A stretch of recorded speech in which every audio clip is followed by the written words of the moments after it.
ma vie, c'était vraiment que du rugby. Je me posais la question de comment retrouver des suivis comme dans le haut niveau, c'est-à-dire prendre le temps de faire un bilan et prendre le temps de faire un suivi vraiment de A à Z. Il y a plein d'autres kinés qui font ça, mais pour autant, il y a toujours assez de volume pour que tu aies du taf, pour qu'on ait du taf, et on se parasite pas, tu vois. J'avais vu un des posts de training thérapie, je me suis senti ciblé sur le moment, mais bénéfiquement. Des choses qui me parlaient beaucoup, de retrouver du sens dans le travail, d'être valorisé pour ce qu'on fait et de pas se tuer à la tâche. Si tu réussis aujourd'hui, c'est aussi parce que tu as pris plein d'expériences, tu as écouté plein de choses différentes qui ont nourri ce que tu es et qui te permettent aujourd'hui d'avoir du résultat.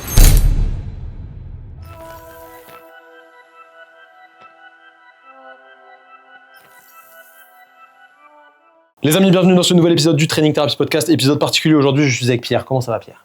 Ça va très bien. Merci. La forme? Ça va. Ouais. La forme content d'être en Bretagne? Ah, très bien. Le temps est magnifique. Un beau soleil. On nous a toujours menti, en vrai, en Bretagne, il fait beau. Pourquoi on est en Bretagne avec Pierre? Parce que tu viens de Dijon, si je dis pas de bêtises. Bien vu. La moutarde.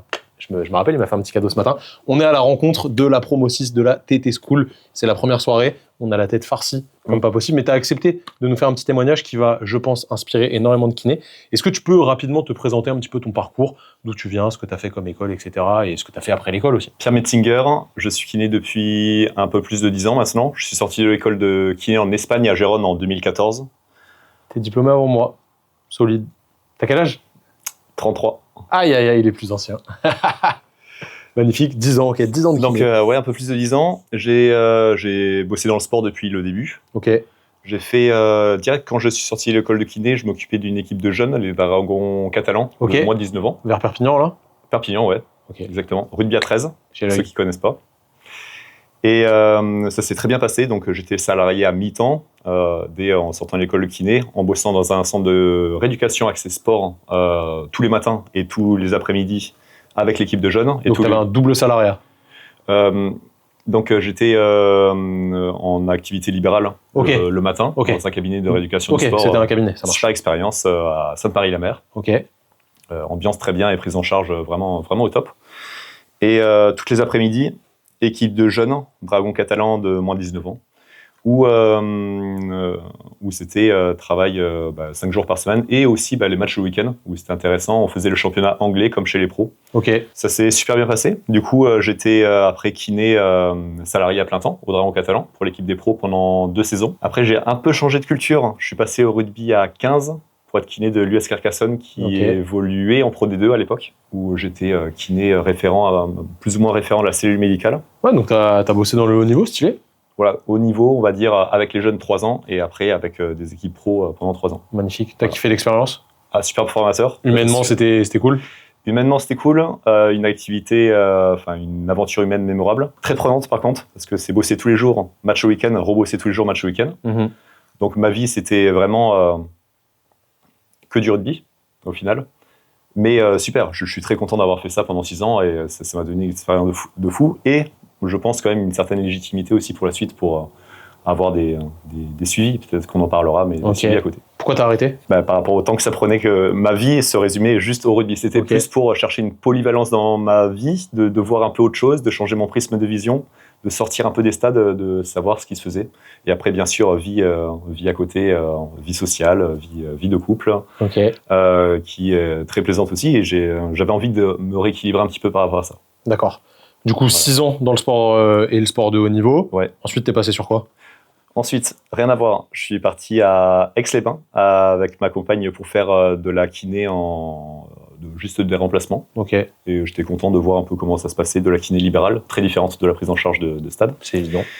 Et pour après, j'ai eu l'opportunité de bosser en tant que formateur chez Kinésport. Là, ça fait 3 ans que j'y suis.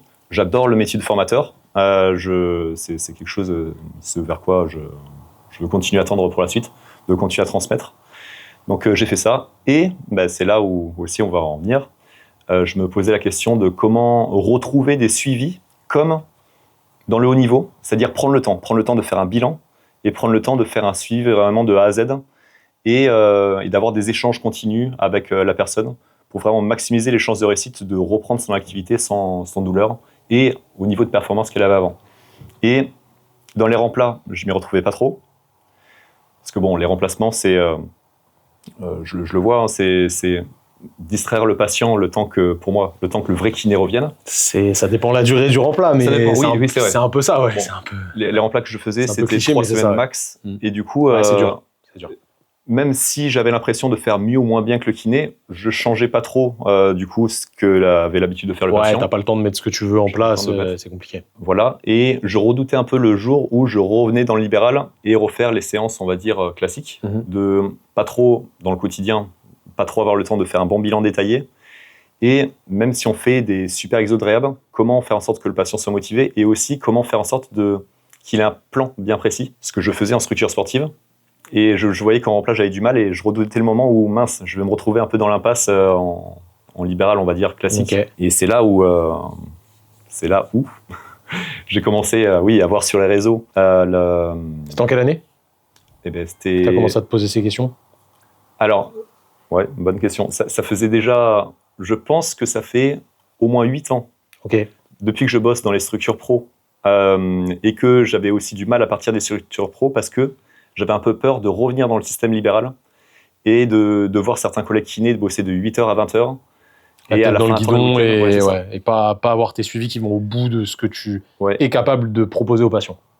Exactement. Okay. Ouais, je pense que ça fait au moins 8 ans. Ouais. C'est ça. Ça te trottait, t'étais sur les réseaux, tu scrollais sur Instagram, t'es tombé sur nous, c'est ça, en gros ? Ouais, c'est ça. Ouais, je suis tombé sur vous et aussi le choc. Et c'est un peu un concours de circonstances. Je suis tombé aussi sur Physio Restart qui bosse sur Dijon. Ouais. Avec Mathias et Mathieu, effectivement, qui m'ont énormément inspiré depuis le début. Et par curiosité, du coup, j'avais vu un des posts de training thérapie, des choses qui me parlaient beaucoup, de retrouver du sens dans le travail, d'être valorisé pour ce qu'on fait et de ne pas se tuer à la tâche aussi pour garder un plaisir dans le métier. Voilà, garder un plaisir dans le métier. Ce qu'en sortant de l'école de kiné, j'avais au tout début, un peu nouveau, et je faisais bien les choses. Et puis il y a 10 ans aussi, le prix de la vie était moindre alors qu'on était payé pareil, donc ça passait. Mais là aujourd'hui, voilà, ça m'avait pas mal parlé d'être valorisé pour faire du bon boulot et prendre le temps avec chacun. Et la sensation de peut-être prendre moins de suivi, moins de personnes, mais être plus valorisé pour chaque suivi. Comme ça, on s'éparpille pas trop et c'est positif pour tout le monde. Bon, ça m'avait beaucoup parlé. Du coup, c'est là où j'avais fait un entretien avec Mathias. Voilà, très sympa. On a tilté tous les deux que oui, on est tous les deux sur Dijon. Vas-y, au lieu de se faire un appel, on a fait une promenade. Magnifique. Voilà. Promenade discussion TT School, incroyable. Donc après, t'es parti dans l'aventure TT School. Ouais. Qu'est-ce qui t'a vraiment marqué dans cette aventure ? S'il y a un moment, un déclic, un module, des échanges que t'as pu avoir avec le groupe, un truc qui t'a fait vraiment tilt. S'il y en a un, c'est pas... Ouais. Il y en a plusieurs, mais il y en a surtout un qui m'a marqué. C'était, il y a même un module. Quand tu as créé ce module, je me suis dit, est-ce que c'est pas indirectement fait alors, je me suis senti ciblé sur le moment, mais bénéfiquement. C'est le module sur la procrastination déguisée.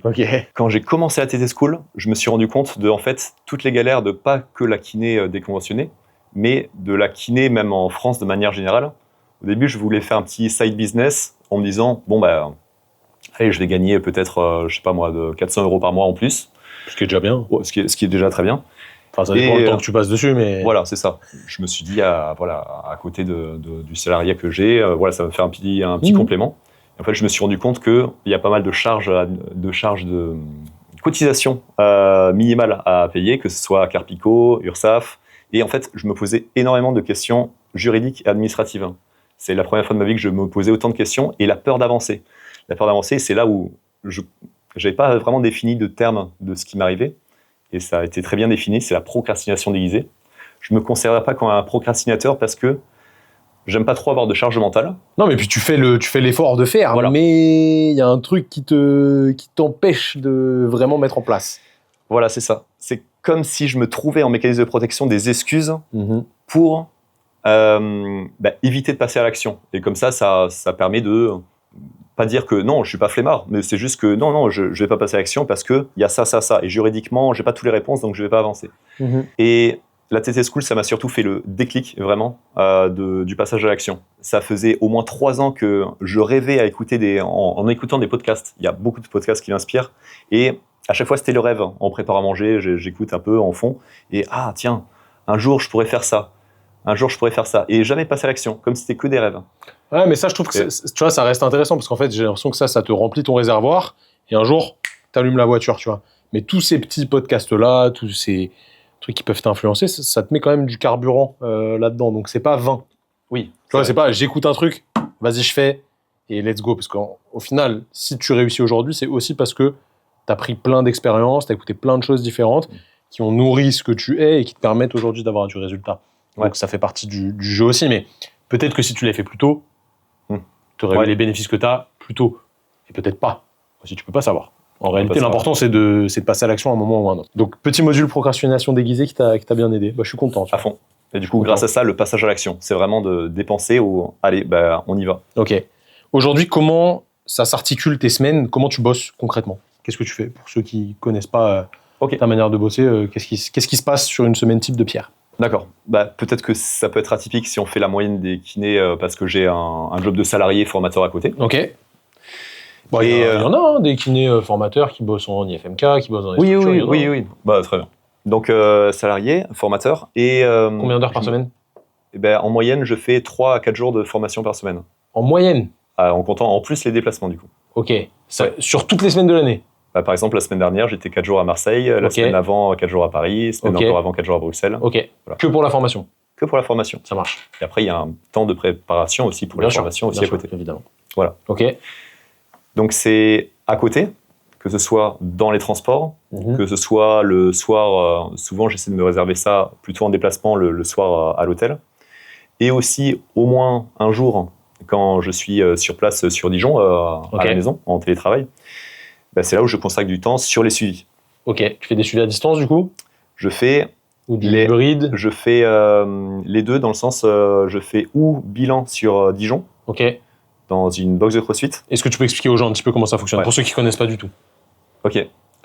Concrètement, ou au bouche-à-oreille ou via les réseaux sociaux, via Instagram, quelqu'un me contacte par rapport à des douleurs d'épaule. Moi, je me suis spécialisé dans l'épaule du crossfitter.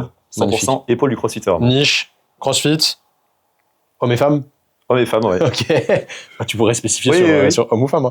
Problématique d'épaule. Magnifique. Très précis, ça me va, c'est carré. C'est pour ça que ça fonctionne d'ailleurs. Ouais. Et du coup, je me suis rendu compte que ça parle énormément de se nicher énormément au début, parce que même les crossfitters, dès qu'un crossfitter a mal à l'épaule, j'ai la sensation qu'il ira plus facilement me voir qu'un autre, potentiellement. Et puis là, tu es en train de casser une croyance de ouf aussi potentiellement pour les gens, c'est que nous, c'est notre niche de base sur Training Therapy.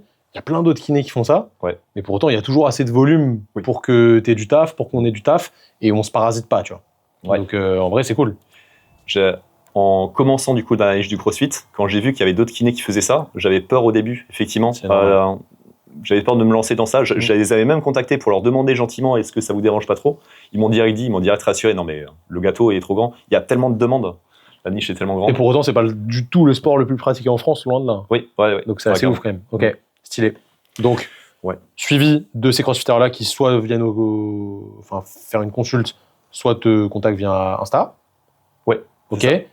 Ceux que tu vois en présentiel, tu leur fais un bilan présentiel et après, du coup, tu leur fais une planif à distance. Exactement. Où ils font leur réhab, etc. Tu les rebilantes en présentiel des fois ou pas? Ouais. C'est un bilan de suivi à distance et parfois en présentiel. Ok. Selon les demandes et selon de comment ça avance. Si tu arrives à te caler, etc. Voilà, c'est ça. Okay. Tu as des bons résultats avec ces patients-là? Ils kiffent?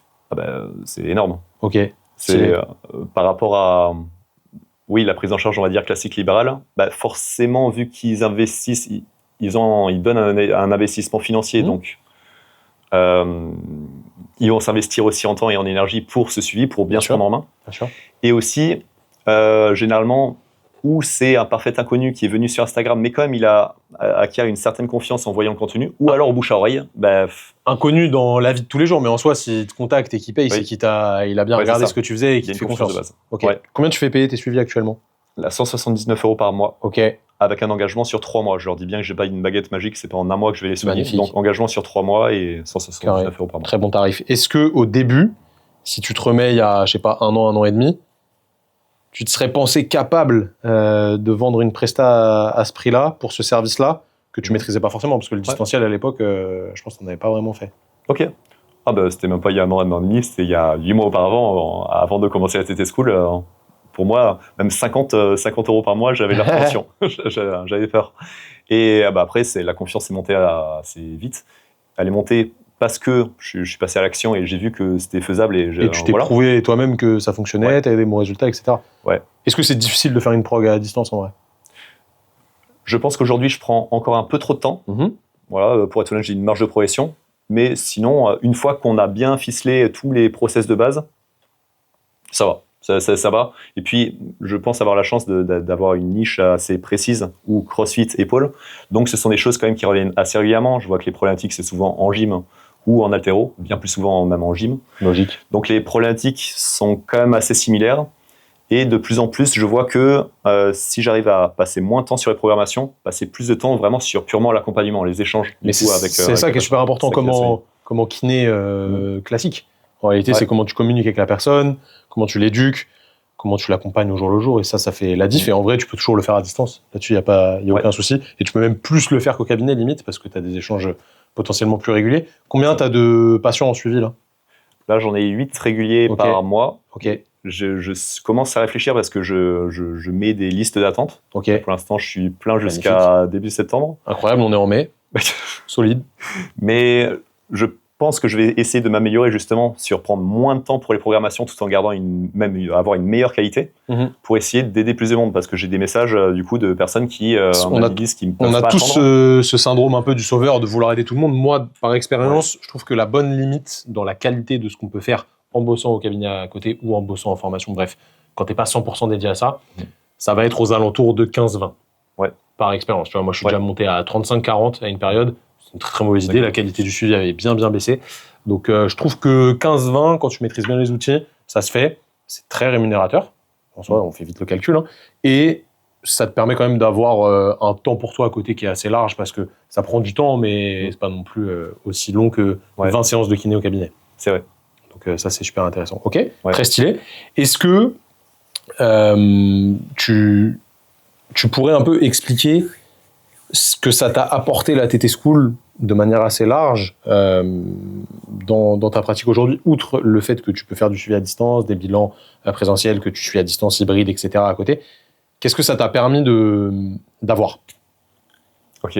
Alors, je pense que dans le sens le plus large, ce que ça m'a le plus apporté, c'est la sensation de confiance énorme que si jamais, même dans le pire des cas, je sais pas, la kiné s'arrête ou le monde change, fonctionne différemment, c'est de pouvoir créer un business.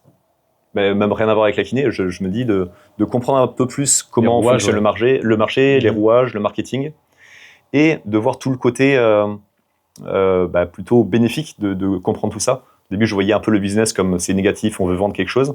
Et là, vraiment que, côté à la fois confiance et bénéfique de pouvoir aider les autres. Magnifique. Que même là pour la santé, que les patients, d'accord, ils payent pour de la santé du coup d'un coup, mais on leur fait gagner du temps. Et ça, je trouve que c'est positif pour tout le monde. Ouais, mais on paye tous un peu pour notre santé en vrai sur certains points de notre vie. Donc moi, ça me choque pas, tu vois. Chacun est un peu responsable. Ouais. Si on peut s'échanger des bons procédés de la qualité comme ça, le monde est capitaliste, donc on échange avec de l'argent, c'est juste normal. Ouais, c'est vrai. Mais vraiment, pour faire un gros focus là-dessus, et c'est là où ça peut motiver certains kinés qui justement, on n'a pas ça dans notre formation de kiné de base, qui ont peur de lancer un business. Vraiment, c'est juste énorme. C'est plus, on va dire, dans l'histoire de mes ressentis personnels. S'il m'écoute, un petit clin d'œil, j'ai un grand frère, du coup, qui fait pas mal de business. D'appartements où à un moment il avait un parc d'attractions pour enfants et pas mal de Cabane du Yeti. C'est Walt Disney. Et il m'a toujours inspiré pour tous les business qu'il faisait et j'étais toujours persuadé que si un jour les diplômes n'existaient plus d'un seul coup, nous deux lâchés en pleine nature, il se débrouillerait bien mieux que moi. Et comme si j'avais une paire de confiance de moi sans diplôme de kiné, qu'est-ce que je fais? Et là, ça m'a apporté une confiance de fou que, ok, le monde, forcément, dans 10 ans, il va énormément changer. Je ne sais pas du tout à quoi va ressembler le monde, mais bien confiant de, ok, plus d'outils, même fondamentaux de base, de comment aider le monde et comment être valorisé pour ça. Magnifique. C'est pour ça que je trouve ça énorme. Si on a pu te faire gagner de la confiance et tout ce qui s'ensuit, moi, je suis refait. Ça me fait vraiment plaisir. C'est pour ça qu'on fait ça. Donc, franchement, merci pour ce petit témoignage. C'était super cool. Si jamais quelqu'un te posait la question, est-ce qu'il faut que je fasse la TT School? Qu'est-ce que tu lui dirais pour savoir si oui ou non il est apte à faire la TT School et est-ce que tu lui conseillerais? Je pense que oui, parce que vu tout ce que tu viens de dire, ça me paraît logique, mais Ok, je pense que si quelqu'un du coup se pose la question, c'est qu'il y a déjà des idées germées en tête de pourquoi faire la TT School. Et pour motiver, c'est ça, vraiment, ça va aider à passer à l'action. Et vu qu'on a aussi accès à une communauté de plein de personnes qui d'un seul coup passent à l'action, ça devient une norme. C'est vrai que c'est incroyable ça. Ouais. Ça, on l'a ressorti aujourd'hui, là, on est la moyenne des 5 personnes qu'on côtoie le plus. Donc si on s'entoure de personnes qui passent à l'action et qui ont envie de faire mieux et de avoir des côtés positifs, que des fois qu'on a des coups de mou, hop, on se remonte les uns et les autres, c'est juste que ça nous fait gagner un temps de malade et voilà, une confiance pour passer à l'action encore une fois. Incroyable. Un dernier mot ou c'est bon, parce que je pense que là tu peux conclure sur cette masterclass. Je crois que passage à l'action, j'ai dû le dire 20 fois depuis. Non, mais je suis d'accord, mais mec, je suis 100% d'accord avec toi, hein. Procrastination déguisée. Qu'est-ce qu'on fait? On passe à l'action et c'est ça qui fonctionne. Les amis, si vous aussi vous voulez passer à l'action, vous avez une seule chose à faire. Vous cliquez sur le premier lien en description de la vidéo. Si vous êtes sur YouTube ou sur Spotify, Deezer, Apple Podcast, ce sera pareil. Je vous offre une formation gratuite pour vous expliquer comment vous lancer votre propre activité déconventionnée à côté de ce que vous faites au cabinet. C'est hyper simple. Vous n'avez pas besoin de prendre des dizaines d'heures pour faire ça. Il y a juste à réfléchir un petit peu. Bref, je vous explique tout dedans. J'espère que ça va grandement vous aider comme ça a pu aider tous ceux qui l'ont téléchargé jusqu'ici. En attendant, prenez soin de vous, prenez soin de vos patients si vous êtes kiné. Nous, on se dit à la semaine prochaine pour un nouvel épisode de podcast. Merci encore Pierre. Merci beaucoup d'échanger avec toi. Salut tout le monde.